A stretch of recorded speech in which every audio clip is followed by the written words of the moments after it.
You know that moment when you finally name something you've been carrying for years, and instead of feeling relief, you think, now what? That's where today's episode lives. Because naming a pattern is not the same as changing it, it's the beginning of changing it.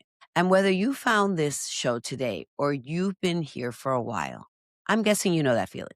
The one where you realize you spent so long becoming who everyone needed you to be that you've lost track of who you actually are. If that landed for you, you're in the right place. I'm Kylie Suarez, and this is The Joy Shift, a podcast for women who are ready to stop organizing their whole lives around everyone else's needs and start asking a different question.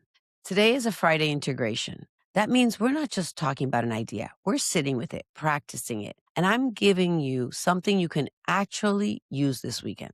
Let's get into it. On Tuesday, we talked about how so many high achieving women become very disconnected from themselves, not because they're failing, but because they've become very good at surviving through achievement, through responsibility, through being needed, through being capable. We talked about how the achieving self is not the villain. She got you here. She built things. She kept those things moving. She protected you in ways that probably made sense for a long time. But the problem is when she becomes the only self you know how to be. Because the achieving self is very good at asking what needs to be done, who needs me, what is expected, what would be impressive, what will keep the peace. But she's not always very good at asking, what do I actually want? And that question can feel surprisingly hard, not because you don't have desires, because desire gets quiet when it has been ignored for a long time. So today, we're not going to force a big answer. We're not going to solve your whole life in 10 minutes. We're going to start smaller because sometimes the way back to yourself begins with one honest pause. Here's the question I want you to hold today. Do I want this or am I just good at it? That's it. Do I want this or am I just good at it? Because those are not the same thing. You can be good at hosting everyone, good at taking charge, good at managing the details, good at being the emotional steady one, good at saying yes, good at making other people comfortable, good at carrying the invisible labor, good at being needed. But being good at something does not automatically mean it is aligned. It does not automatically mean it's yours. It does not automatically mean it should keep taking up space in your life. And for a lot of women, this is where things start to shift, not with a dramatic reinvention, but with a pause before the automatic yes, before volunteering to handle it, before taking responsibility for something that was never actually yours, before agreeing because it's easier than disappointing someone, before assuming, well, I'm the one who knows how to do it, so I guess I'll do it. Do I want this or am I just good at it? So let's practice that together. You don't have to close your eyes if you're driving or walking or doing something else. But if you're somewhere still, soften your shoulders for a second. Let your jaw unclench. Take one slow breath in and let it out. Now, I want you to think of one thing on your plate right now, not your whole life, just one thing. Something you said yes to, something you're managing, something you're carrying, something you're already anticipating. Maybe it's a plan, a responsibility, a project, a family expectation, a social commitment, a role you keep stepping into. Just let one thing come to mind. Now ask yourself gently, did I choose this or did I default into it? No judgment. We all know people like this. We all know parts of ourselves that are like this. Just notice, did I choose this or did I default into it? Now ask, do I want this or am I good at it? And before your brain rushes in with the explanation, pause again, because your brain says, well, it has to get done. Everyone expects me to. And if it's not that big a deal, I'm better at it anyway. It would take longer to ask for help. I don't want to make anyone uncomfortable. Does this sound like you? That may all be true, but underneath that, I want you to listen for the quieter answer, the body answer, the somatic feel. Does this feel expansive or does it feel contractive? Does it feel like a yes or does it feel like an obligation dressed up as competence? Does it feel chosen or does it feel inherited? Again, we are not making a huge decision right now. We're just practicing telling the truth. Because for women who have spent years overriding themselves, truth often starts as a whisper. And this practice is how you begin hearing it again.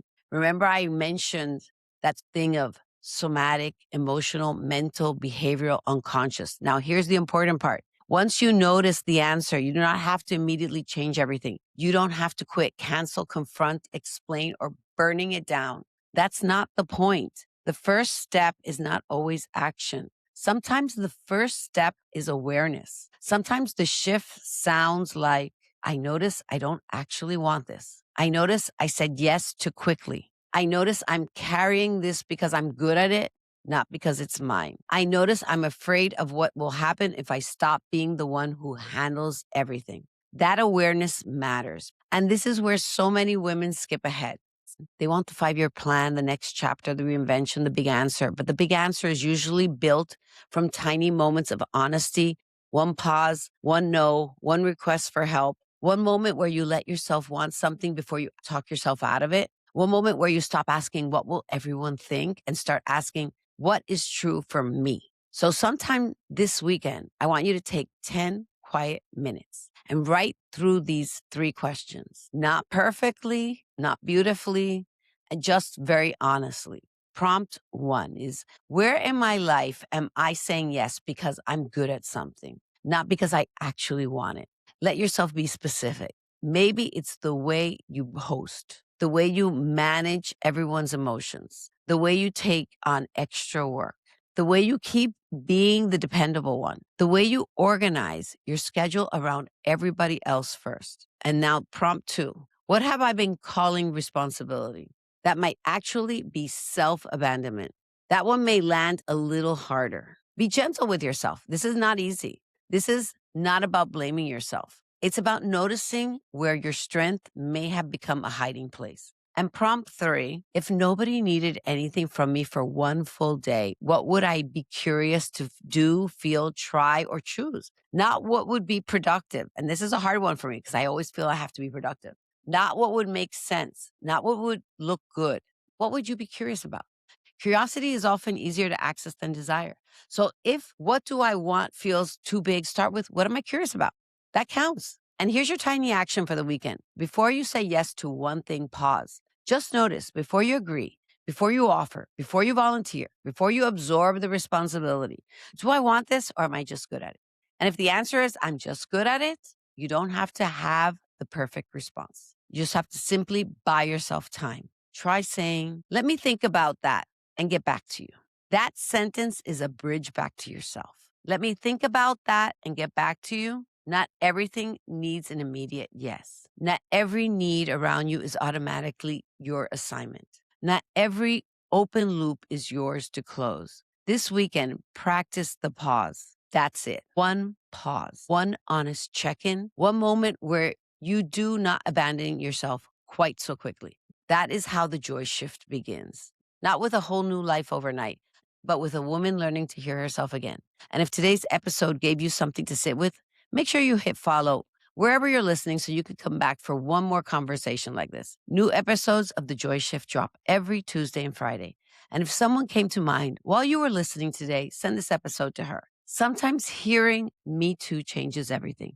And until then, I hope you remember this. You do not have to earn your way back to yourself. I'm Kylie Suarez, and this is The Joy Shift.